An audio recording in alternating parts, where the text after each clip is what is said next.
Hello and welcome to INDIAWOOD 2024, the 13th edition here as we come to you from Bengaluru, the city of Bengaluru at the Bangalore International Exhibition Centre. Over 900 exhibitors across 50 countries exhibiting here at what we would love to call the Global Summit, one of the biggest global summits of the Indian woodworking industry. And joining me right now are some of the key players and industry leaders who will talk to us about the Indian woodworking industry. Joining me right now is Mr. Pranesh Chhibber. He is the country director of Canadian Wood. Sir, thank you very much for taking the time out and welcome to INDIAWOOD. Your first thoughts? Before we begin the chat, I'd like to put on record this is my 11th INDIAWOOD. And we are so happy to be associated with somebody like you for across 11 editions at INDIAWOOD. This is the 13th edition. How does it make you feel? And your first thoughts on INDIAWOOD 2024? So INDIAWOOD 2024, I got the stats this morning at the inauguration. Pretty impressive, I would say. 50 countries from abroad, 75,000 visitors. Yeah. God knows how many lakh of square meters in space. And the fact that it is being said that this is probably our largest show up till now. Yeah. So it feels nice to be here. But personally speaking, for me as a participant and a promoter of the products which we do, this is a very important platform for us to reach out to the industry and meet with a lot of people at the same time on a single platform over a period of 3, 4, 5 days. Otherwise, it is impossible to go across to each one of them. Yeah. It might take years, if not a decade. Mm-hmm. So, plus, India being, as you have rightly observed, highly fragmented industry, a lot of mom and pop shops here. Like crazy. You don't come across any other major economy where you have such a highly fragmented industry. And it makes it that much difficult for people from outside India to come and do business here, at least in our trade. And so that is why it is important for us to reach out to larger audience to these kind of platforms. Right. So now that you have started to sum up things for us, I'd like to first now begin by asking, what is the Canadian Wood story? Take us through it briefly. So we started here in this country 10 years back. 2013-14. When we came in, the market was dominated by tropical hardwoods. Some import used to take place, but it was mostly logs. We started here in India by talking about conifers, which are popularly called softwoods. So people, the word, they used to hear softwood, they say, untouchable. We realized it was partly because of their no exposure to the international market at that point in time, this industry, being very small players, and also the lack of awareness locally has not been created. Right.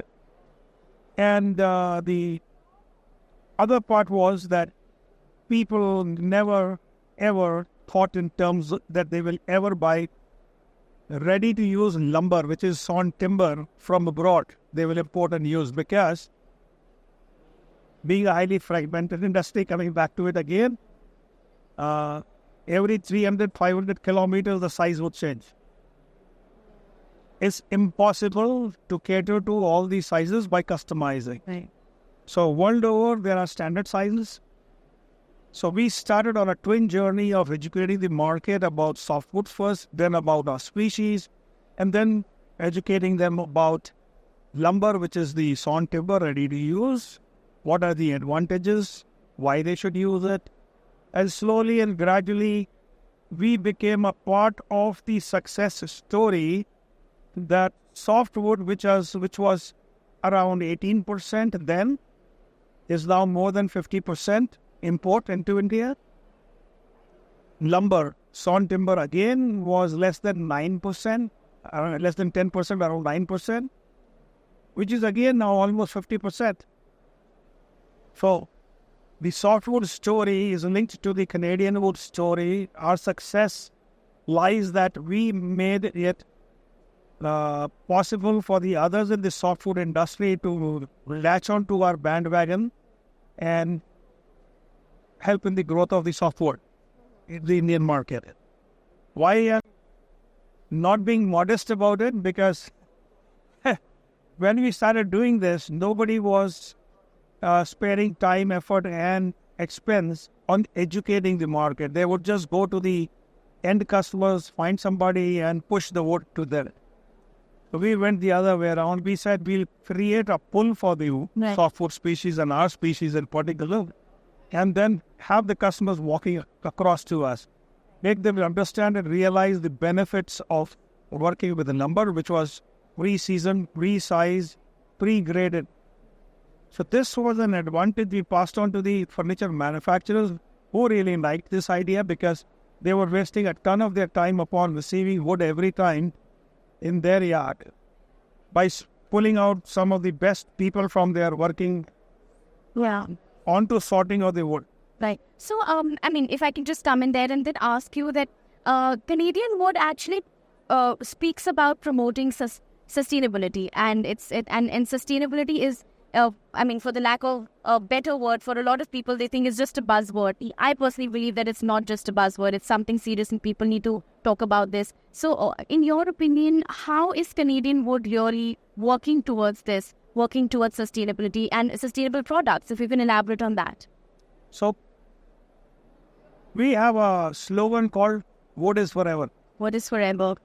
Yeah. Which is very contrary to the popular belief. People feel that if you cut the forest, the wood will not last forever, which is true. But if you get into the sustainability the way Canada has got into it, you can ensure that the forest and the wood is forever.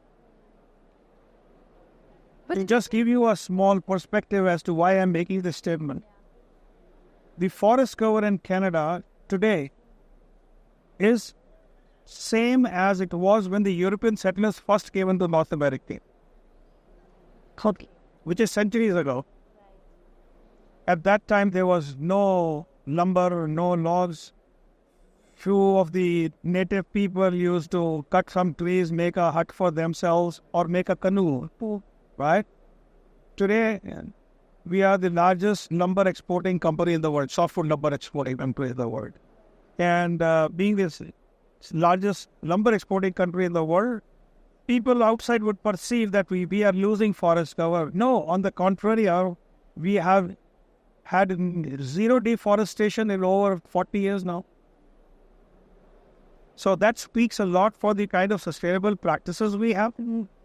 So it is mandatory for us to put a self-imposed restriction on ourselves and on the industry.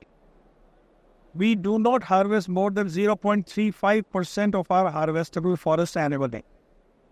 Right. Every single tree we harvest, we put back into the same forest, 3 back. Right? And to make sure that the environment does not get disturbed, we don't plant any tree anywhere. We take the seeds from the area to be harvested, take them to the nurseries, grow them into saplings, then go and harvest that part of the forest and put the same species back into the same patch of forest which has been recently harvested, so that the animals, birds, river paths, everything, the entire environment doesn't feel any change. It's the same forest growing all over again.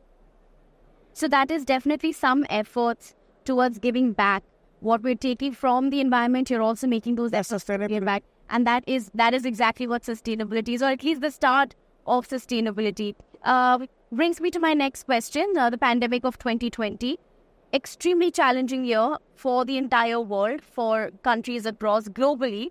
How did a company like yours stride through, given that raw materials, there was a hindrance in terms of growth, in terms of availability of raw materials and labor, of course. How did a company like yours stride through that? So you're asking me as the country head of India, or you're asking about the Canadian what? As India, let's take India in the India perspective, and then globally, maybe you can give us touch upon that as well. So let me first talk about the globally. I'll tie that up. I'll tell you why. Yeah.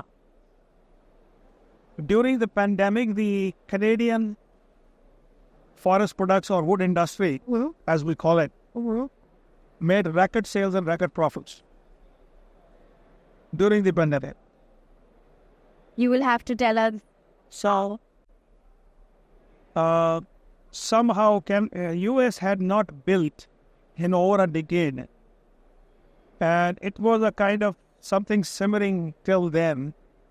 And during the last few months of Trump as the president, the US kicked up the housing industry, which was lying dormant for over a decade. So suddenly they were rebuilding, they were building new, and there was a kind of a frenzy between the developers, new developments coming up, new dwellings coming up. And then suddenly COVID happened. This was 2019 I talked about. Yeah. 2020, end of 19, COVID happened. Absolutely. Every North American was indoors, idle, not knowing what to do with the time. They were not going anywhere. So they said, why not expand, renovate, have a better or a bigger house? And that added fuel to the fire. We had a hard time meeting up with the demand solely in the US alone. You had a hard time. Yes. The world was having a hard time for something else. We had a hard time. Selling your business. So we just put whatever we could harvest and produce by way of lumber straight across the border through train or trucks or whatever was possible. It is also to be understood that between Canada and the US, there are minimum formalities, close proximity, very, very small or less paperwork. So it all helped. What that meant to us in India? Well, that meant no wood for India. That meant no wood for India. Right? Because all the good product was going into US, all the fall down was going into China, right? And India is not a fall down market. India is a good quality product market for us. And so I would say, when I say no wood for India means many suppliers would not give us the priority or they were not willing to chase India as a market. If they responded to the inquiries, we made them send from here. It continued in a very subdued manner because they were making not only big sales, but they were also making big bucks by way of profits. So the focus was US. Fall down, China, they were very happy. All right. So that's how you stride through a challenging time. But certainly, COVID, a tragic times like COVID also helped your business. But on the other hand, I must admit that it made it difficult for our team in India to stand up to the people we were engaged with, to reason out with them, and to retain them as Canadian wood customers. Right. Many of them did walk away. Many of them did use alternate materials from different geographies available. But the kind of engagement and the work we do, we've won them over back again. So speaking of the work that you do in the Indian woodworking space, how do you position yourself and where do you position yourself, if you can, in your assessment? We are number one. And what is the gap that you're bridging? We are number one and leaders in making the market aware what softwood is all about. Softwood, yeah. We have played a very important role in the expand and the growth of softwood in Indian market. Having said that, India is still an emerging market for Canada. It's not the market, go-to market still. One of the few reasons responsible for it is that a huge effort is required to make a dent into this market because probably you can forget about Malaysia or China, which were traditionally big factory owners were there and they used to produce on global scale, economies of scale. Even a small country recently doing well, Vietnam, has got bigger factories than our biggest factory, much bigger. So you could say that smallest factory in, say, Vietnam is bigger than our biggest factory here. So that is the kind of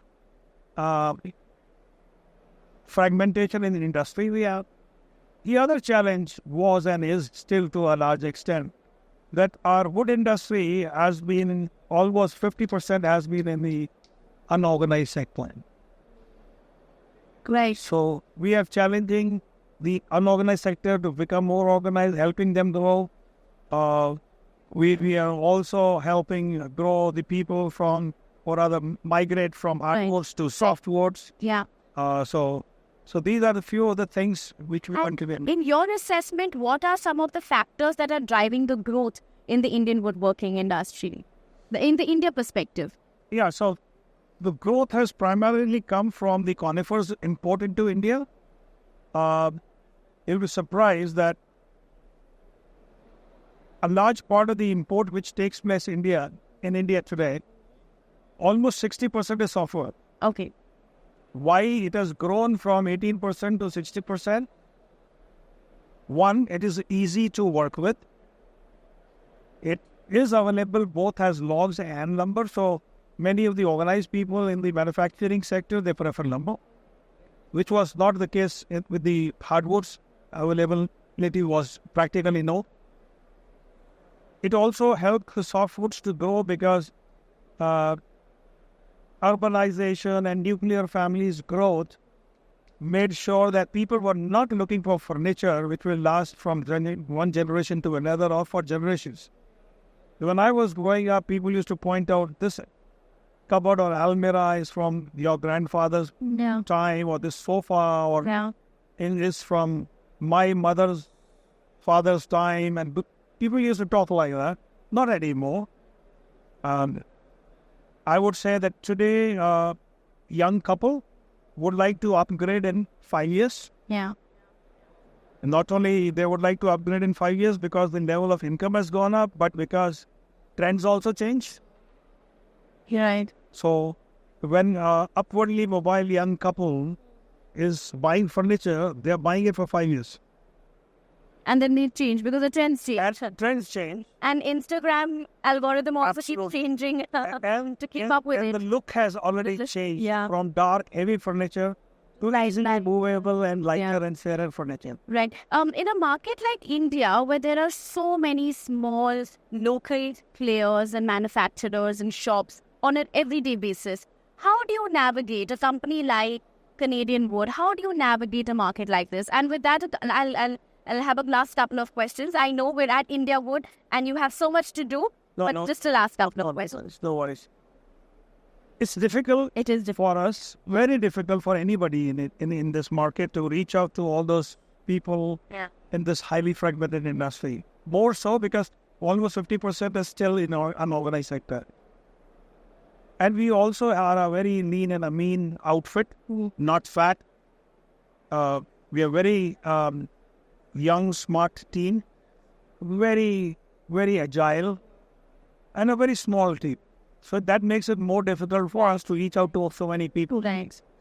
So we restrict ourselves to larger cities, and we go and talk to only the leaders. Right.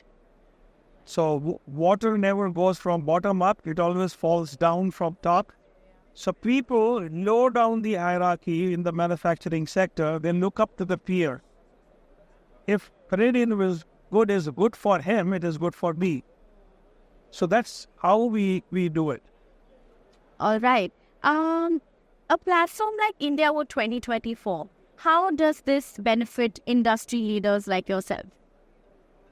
Meet old friends, make new friends, connect with a much larger audience than it is possible otherwise on one-on-one basis.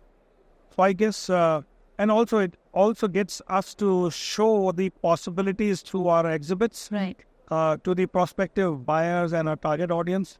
So. And my last question, what sets Canadian Wood apart from its competitors? What is that secret code or a hack? The team. The team. The 18.